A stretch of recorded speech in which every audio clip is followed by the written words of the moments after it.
এবং বেগম রোকেয়া বিশ্ববিদ্যালয়ের ১৭তম প্রতিষ্ঠা বার্ষিকী বর্ণাঢ্য আয়োজনের মধ্য দিয়ে পালিত হয়েছে।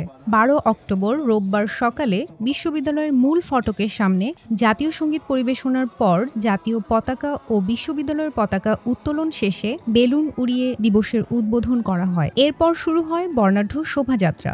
এতে শিক্ষক, শিক্ষার্থী, কর্মকর্তা, কর্মচারীরা অংশ নেন। শোভাযাত্রাটি ক্যাম্পাস থেকে শহরের প্রধান প্রধান সড়ক প্রদক্ষিণ শেষে আবারও ক্যাম্পাসে এসে শেষ হয়। ২০০৮ সালের এই দিনে বিশ্ববিদ্যালয়টির আনুষ্ঠানিক যাত্রা শুরু হয়। সব সংকট কাটিয়ে শিক্ষা ও গবেষণায় ভূমিকা রাখবে বিশ্ববিদ্যালয়টি, এমনটাই প্রত্যাশা শিক্ষক শিক্ষার্থীদের।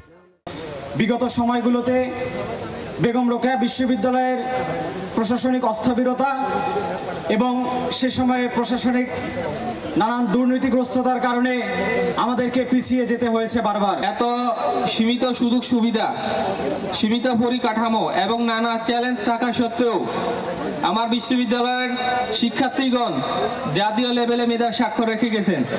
বেগম রোকেয়া বিশ্ববিদ্যালয়ের আবাসিক হল সংকট সহ নানা সমস্যার দ্রুততম সময়ের সমাধান করার কথা জানান উপাচার্য অধ্যাপক ডক্টর মোহাম্মদ শওকত আলী। এই বিশ্ববিদ্যালয়ের যে সমস্যাগুলো ছিল তখন তারা কথা বলতে পারে নাই, এখন তার কথা বলার সুযোগ পাচ্ছে, আমার কাছে সবসময় ফোন করতে পারছে, আমার দরজা ওপেন আছে, যার জন্য কথাগুলো তারা সবসময় বলতে পারছে। এটাই সবচেয়ে বিউটি, কথা বলার মুক্তি, কথা বলাটা, এটা আমি সাধুবাদ জানাই।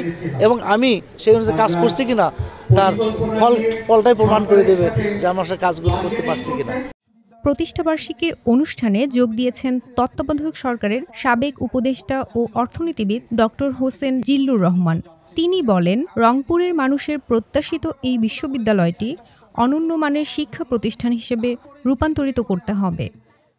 আবু সাইদকে যদি আমরা সঠিকভাবে স্মরণ করতে চাই, তাহলে আমি সরকার থেকে রাষ্ট্র, সরকার এবং সমাজের সবার কাছে অনুরোধ করব যে তার আবু সাইদকে সম্মান জানাতে হলে তার যে বিদ্যাপীঠ, তার যে এই শিক্ষার প্রতিষ্ঠান, এটাকে একটা সর্বোচ্চ পর্যায়ে যেন নিয়ে যায়। আমি আশা করব যে আজকের এই অত্যন্ত আনন্দঘন যে একটা উদযাপন আমরা করছি, এটা নিছক একটা আনুষ্ঠানিকতা হবে না, এটা আমাদের সকলকে আবারও অনুপ্রাণিত করবে।